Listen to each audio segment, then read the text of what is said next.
तो दोस्तों आज की इस वीडियो में हम 3 मेजर रीज़न के बारे में बात करेंगे जिनकी वजह से कल हमें मार्केट में बियर कार्टेल डोमिनेट होता हुआ देखने को मिल सकता है।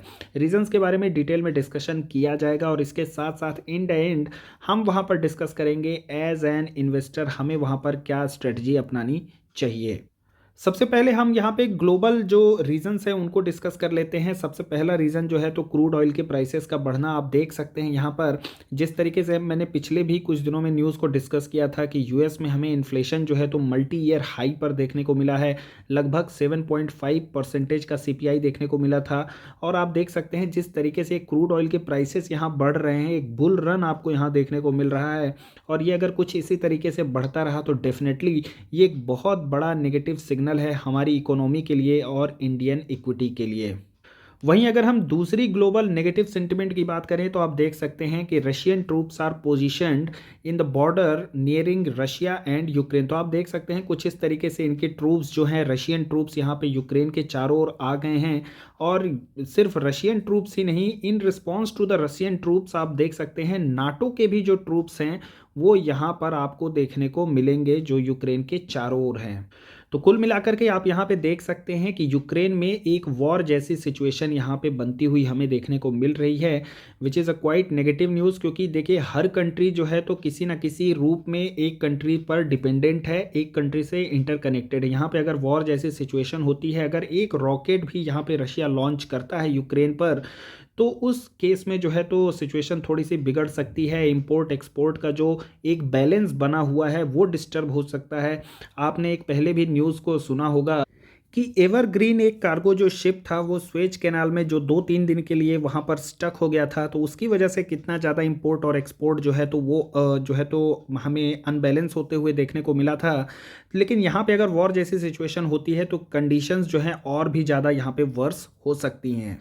As per the US diplomats, यहाँ पे उनका ये कहना है कि रशिया जो है वेनेसडे तक कभी भी यहाँ पे अटैक कर सकता है। तो यानी कि कुल मिलाकर आप ये मान के चलिए मार्केट में कल तो गिरावट हो ही सकती है, लेकिन अगर मार्केट गिरता है कल तो वहाँ पे परसों यानी ट्यूसडे और वेनेसडे तक ऐसी कुछ खास उम्मीद मत रखिएगा कि मार्केट में एक अपसाइड देखने को मिले अनटिल और अनलेस कोई एक बहुत पॉजिटिव न्यूज़ नहीं आ जाती है। क्योंकि यहाँ पे सिचुएशन में जब तक कोई गुड न्यूज़ नहीं आएगी तो एक नेगेटिव सा सेंटिमेंट इस वॉर को लेकर के मार्केट में ज़रूर बना रहेगा।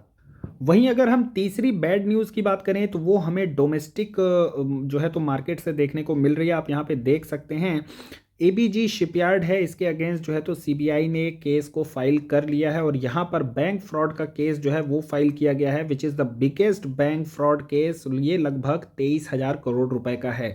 आप यहाँ पे न्यूज़ में देख सकते हैं हेडिंग ही कुछ ऐसी है कि Nirav Modi plus Vijay Mallya equal to यहाँ पे एबीजी शिपयार्ड। तो यहाँ पे आप देख सकते हैं काफ़ी बड़ा ये फ्रॉड है। और यहाँ पे अगर हम फ्रॉड की लिस्ट में देखें जो सबसे बड़ा बैंक है यहाँ पे जिसको सबसे ज़्यादा नुकसान है, तो उसमें आईसीआईसीआई बैंक का सबसे पहले नाम आता है। वहीं आईडीबीआई की बात करें सेकंड पोजीशन पर है, एसबीआई की बात करें वो थर्ड पोजीशन में है। तो इस तरह से कुल मिला के आपको यहाँ पे 3 4 3 7 बैंकों के नाम आपको देखने को मिलेंगे। अगर इनके सातों बैंक के अगर टोटल किया जाए तो यहाँ आप देख सकते हैं कि तब भी टोटल जो है तो लगभग 17,000 करोड़ का नुकसान जो है इन बैंक से आपको देखने को मिलेगा। इसके अलावा जो कुछ है तो वो अदर यहाँ पे इंस्टीट्यूशन से देखने को मिलेगा, जैसे एलआईसी वगैरह को भी इनकी वजह से जो है तो वो नुकसान यहाँ पे देखने को मिल सकता है।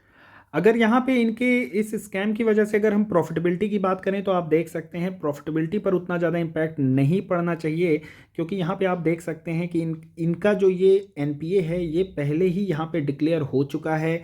इनके अकाउंट को आप देख सकते हैं 2016 में ही एज एन एनपीए यहाँ पे डिक्लेयर कर दिया गया था। तो यानी कि ये चीज़ ऑलरेडी यहाँ पे फैक्टर इन है। तो उस हिसाब से यहाँ पे एक बैंकों को कुछ खास जो है तो नुकसान एक्स्ट्रा लॉस नहीं होने वाला है। जैसे आपने इनके नंबर्स देखे हैं, रिजल्ट्स देखे हैं, वो चीज़ें आपको कंटिन्यू वहाँ पे देखने को मिलेंगी। लेकिन चूंकि न्यूज़ नहीं है, ये एक स्कैम है, ये एक डेंट है, तो डेफिनेटली इसका एक नेगेटिव इम्पैक्ट तो मार्केट ज़रूर दिखाएगा। और बियर कार्टेल को यहाँ पे एक चांस मिल गया है मार्केट को गिराने का, तो वो मुझे लगता है कि कल के दिन आपको उसका इम्पैक्ट देखने को ज़रूर मिल सकता है। तो यहाँ पे इसकी वजह से जो है तो आपको बैंक निफ्टी काफ़ी ज़्यादा अफेक्टेड देखने को मिल सकता है कल के दिन। और वहीं अगर बैंक निफ्टी में देखा जाए तो सबसे ज़्यादा यहाँ पे प्रॉब्लम में आपको आईसीआईसीआई बैंक जो है, एसबीआई बैंक, ये बैंक जो है तो ज़्यादा आपको अफेक्टेड देखने को मिलेंगे। अच्छा, यहाँ पे ये जो 24 लेंडर्स हैं इनमें से सबसे अच्छी चीज़ ये है कि इसमें आपको एचडीएफसी बैंक का नाम देखने को नहीं मिलेगा। तो यहाँ पे इनके शेयर होल्डर्स के लिए थोड़ी सी राहत भरी खबर है कि हो सकता है अब देखना होगा यहाँ पे कि एचडीएफसी बैंक को मार्केट कैसा रिस्पांस देता है। बाकी बैंक निफ्टी में कल मुझे लगता है, मेरा ये पर्सनल ओपिनियन है, गलत भी हो सकता हूँ, सही भी हो सकता हूँ, बट मेरा पर्सनल ओपिनियन है कि कल यहाँ पे एक नेगेटिविटी आपको देखने को मिलेगी। चलिए अब हम बाकी के दो और रीजंस को एनालाइज कर लेते हैं कि वहाँ पे क्या इम्पैक्ट देखने को मिल सकता है। सबसे पहले बात कर लेते हैं क्रूड ऑयल। डेफिनेटली ये जितना बढ़ेंगे उतना ही ज़्यादा आपको इन्फ्लेशन बढ़ता हुआ देखने को मिलेगा, क्योंकि देखिए कोई भी चीज़ हो, अगर हम एक छोटे से एफएमसीजी प्रोडक्ट की बात करें तो वो क्या है कि ट्रांसपोर्ट के थ्रू यहाँ पे शॉप्स में आता है। तो चूंकि क्रूड ऑयल के प्राइसेस बढ़ेंगे तो सबसे पहले तो हम ये देख लें कि इनके प्रोडक्शन का कॉस्ट बढ़ेगा, फिर ट्रांसपोर्टेशन का कॉस्ट बढ़ेगा, बहुत सारी चीज़ें कॉस्ट जो है फैक्टर इन हो जाती हैं, कंपनी की प्रॉफिटेबिलिटी पर फर्क पड़ता है। तो ये सारे रीज़न हैं। फिर कंपनी क्या होती है कि इनके प्राइसेस को हाइक करती है। तो कुल मिला के क्रूड ऑयल जो है कुछ इस तरीके से यहाँ पे इन्फ्लेशन को हवा देता है। तो इसको जो है कर्व करने के लिए बैंक क्या कर सकते हैं कि वो इंटरेस्ट रेट बढ़ाएंगे। और इस न्यूज़ को भी मैंने पहले ही कवर कर लिया था कि यहाँ पे मुझे कुछ रिपोर्ट्स में भी पढ़ने को आया था कि जो यूएस के फेड हैं तो वो वहाँ पे इस इंटरेस्ट रेट को मार्च से हाइक करने का प्लान कर रहे हैं। मार्च में 0.5% की बढ़त होगी, जो कि ऑलरेडी फैक्टर इन है मार्केट में, क्योंकि मार्केट ये मान के चल रहा है। लेकिन एज़ पर द सोर्सेस ये कंफर्म न्यूज़ नहीं है, ये मैंने भी मीडिया में ही इस न्यूज़ को देखा हुआ था। तो एज़ पर द सोर्सेस हैं कि यहाँ पे मार्च से जो है तो इंटरेस्ट रेट हाइक होंगे और जुलाई तक आते आते ये जो रेट हैं 1% तक हाइक कर दिए जाएंगे। तो यानी कि 1% इंटरेस्ट रेट बढ़ना is a quite negative news for the market. तो वहाँ पे मार्केट इस चीज़ को भी और ज़्यादा नेगेटिव रिएक्ट कर सकता है। अब बात करते हैं यहाँ पे वॉर जैसी सिचुएशन की। तो वॉर जैसे सिचुएशन की अगर हम बात करें तो यहाँ पे मुझे लगता है जो वर्स्ट केस हो सकता है वो रशिया यहाँ पे यूक्रेन पर अटैक कर सकता है। ये एक वर्स्ट केस हमें इस सिचुएशन में देखने को मिल सकता है। इन रिस्पॉन्स यहाँ पे मुझे नहीं लगता कि नाटो जो है तो डायरेक्ट यहाँ पे रशिया के साथ जो है तो वो लड़ाई लड़ेगा। उसके मुझे कुछ दो तीन रीज़न जो है बहुत सॉलिड से समझ में आते हैं। सबसे पहला रीज़न ये है कि रशिया बाउंड्री जो है तो वो चाइना के भी साथ शेयर करता है और चाइना रशिया की काफ़ी ज़्यादा बनती है, क्योंकि इन दोनों का जो कॉम्पिटिटर है वो है यूएस। तो यहाँ पे चाइना बहुत अच्छे से रशिया को सपोर्ट कर सकता है और उस केस में यूएस जो है तो उसको काफ़ी ज़्यादा डिफ़िकल्टी होगी रशिया को यहाँ पर हराने में। सेकेंड रीज़न की बात करें तो यूएस ऑलरेडी यहाँ पे 7.5% के इन्फ्लेशन को फेस कर रहा है और अगर कुछ इस तरीके से वॉर में अगर इन्वॉल्व होता है यूएस तो वहाँ पे कंट्री की इकोनॉमी और बहुत ज़्यादा वहाँ पे डाउन हो सकती है। ऑलरेडी रशिया यूएस की बात करें तो वो ऑलरेडी अफगानिस्तान, वियतनाम जैसे कॉन्सिक्वेंसेस देख चुका है जहाँ वो वॉर में डायरेक्टली इन्वॉल्व हुआ था और वहाँ उसकी इकोनॉमी डिक्लाइन होने के अलावा वहाँ पे यूएस को कुछ भी नहीं मिला है। आप इसका एक और एग्जांपल देख सकते हैं, जब रशिया ने क्रीमिया को एनेक्स किया था, क्रीमिया पे कब्जा किया था, तब भी यूएस ने क्या किया, लड़ाई नहीं लड़ा। लेकिन उसने किया क्या वो मैं बताता हूँ। उसने यहाँ पे सैंक्शंस लगाए। आप देख सकते हैं अभी भी यहाँ पे सैंक्शन की ही बात चल रही है और मुझे लगता है कि यही एक सोल्यूशन बचेगा यूएस के पास रशिया पर सैंक्शन लगाने का, क्योंकि आज का जो दौर है वो यहाँ पे पावर वाला दौर जो है तो वो वेपन से नहीं बल्कि इकोनॉमिक पावर का यहाँ पे जो समय है वो चल रहा है। तो यहाँ पे डेफिनेटली कोई भी कंट्री जब लड़ती हैं तो वो इकोनॉमिकली एक दूसरे के साथ फाइट करेंगी, सैंक्शंस लगाएंगी और एक कंट्री दूसरे कंट्री की इकोनॉमी को डैमेज करके वहाँ पे उसके ऊपर जो है तो विक्ट्री करती है।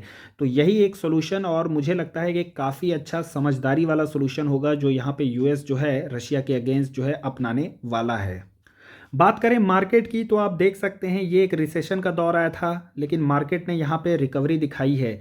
यहाँ पे आप बात करें तो यहाँ पे कोविड का क्रैश आया था लेकिन मार्केट ने रिकवरी दिखाई। इसके पहले भी अगर हम स्कैम की बात करें, चाहे वो हर्षद मेहता का स्कैम हो, चाहे नीरव मोदी का स्कैम रहा हो, चाहे विजय माल्या का स्कैम रहा हो, मार्केट ने नेगेटिवली रिएक्ट किया है। लेकिन यहाँ पे नुकसान अगर किसी को नहीं हुआ है तो वो थे लॉन्ग टर्म इन्वेस्टर। इसीलिए मैं कई बार बोलता हूँ कि अगर आप मार्केट में आए हैं तो 3 साल, 5 साल, 10 साल के लिए आइए, क्योंकि इस लॉन्ग ड्यूरेशन में आपको बेनिफिट देखने को मिल सकता है। वन ऑफ द एग्जांपल आप यहाँ पे देख सकते हैं, ये रिसेशन का टाइम था, मार्केट ने हाई 2018 में लगाया था और उस हाई को वापस रिक्लेम करने में मार्केट को लगभग 2 से भी ज़्यादा साल, ऑलमोस्ट आप मान के चल सकते हैं कि 3 साल लग गए। लेकिन वो रिक्लेम भी सस्टेन नहीं हुआ, वो हाई जो है सस्टेन नहीं हुआ, वापस गिरावट हुई और यहाँ 2013 में लगभग 5 साल के बाद जो है तो निफ्टी ने उस हाई को वापस से रिक्लेम करके वहाँ पर सस्टेन किया था सक्सेसफुल्ली। और देखिए यही रीज़न है कि जब जब मार्केट यहाँ पे 17,000 पे आया है, मैंने आपको यही सलाह दी है कि सिर्फ 17,000 निफ्टी दिखे तो ही आप वहाँ पे इन्वेस्टमेंट करिए, अगर आप लॉन्ग टर्म इन्वेस्टर हैं तो। यहाँ पे मैंने कभी भी नहीं बोला, क्योंकि मार्केट जो है तो कुछ ना कुछ यहाँ पे आप देख सकते हैं जिस तरीके से साइडवेज फंसा है, हर बार यहाँ पे सपोर्ट लेता है, तो this is the best level to enter. लेकिन मैं यहाँ पे भी बोलूँगा, चूँकि अगर आपने यहाँ पे 2-3 बार एंट्री कर ली है, अगर फॉर एग्जाम्पल के लिए मैंने भी की है और टेलीग्राम चैनल में भी मैंने बात किया था, तो मुझे लगता है कि अब थोड़ा सा वेट एंड वॉच का टाइम है। आप यहाँ पे इस लेवल पर भी रहने दें, थोड़ा वेट एंड वॉच करें। 16,500 और 16,400 का यहाँ पे आता है, यहाँ पे एक छोटी सी एंट्री कीजिए। सिर्फ एसआईपी करना है, बल्क कभी नहीं करना है, और तभी करना है जब आप यहाँ पे लॉन्ग टर्म इन्वेस्टर हैं। शॉर्ट टर्म वाले अभी कुछ दिनों के लिए यहाँ पे इस मार्केट से मैं तो कहूँगा कि थोड़ा सा दूर रहें, क्योंकि शॉर्ट टर्म में आपको शायद यहाँ पे कुछ ज़्यादा ना मिल पाए। लेकिन अगर आपका विजन थोड़ा लंबा है, 5 साल का है, 3 साल का है, 10 साल का है, तो मुझे लगता है कि एक अच्छी अपॉर्चुनिटी होगी अगर मार्केट यहाँ पे आता है 16,500 पे आता है, या फिर अगर वो आगे आने वाले टाइम में 16,000 के भी लेवल दिखाता है, अगर सिचुएशन और ज़्यादा वर्स होती है, तो मुझे लगता है कि ये सब एक अच्छी अपॉर्चुनिटी होगी लॉन्ग टर्म इन्वेस्टर के लिए एक अच्छा वेल्थ क्रिएट करने की। तो दोस्तों आज की वीडियो में बस इतना ही। अगर आपको ये कंटेंट पसंद आया हो तो वीडियो को एक लाइक कर सकते हैं, और अगर कोई क्वेरी है तो कमेंट सेक्शन में आप कमेंट कर सकते हैं, अपनी क्वेरी को पूछ सकते हैं। और till then please subscribe the channel and motivate me to share all this content like this. तो वीडियो को अंत तक देखने के लिए बहुत बहुत धन्यवाद। Thank you very much.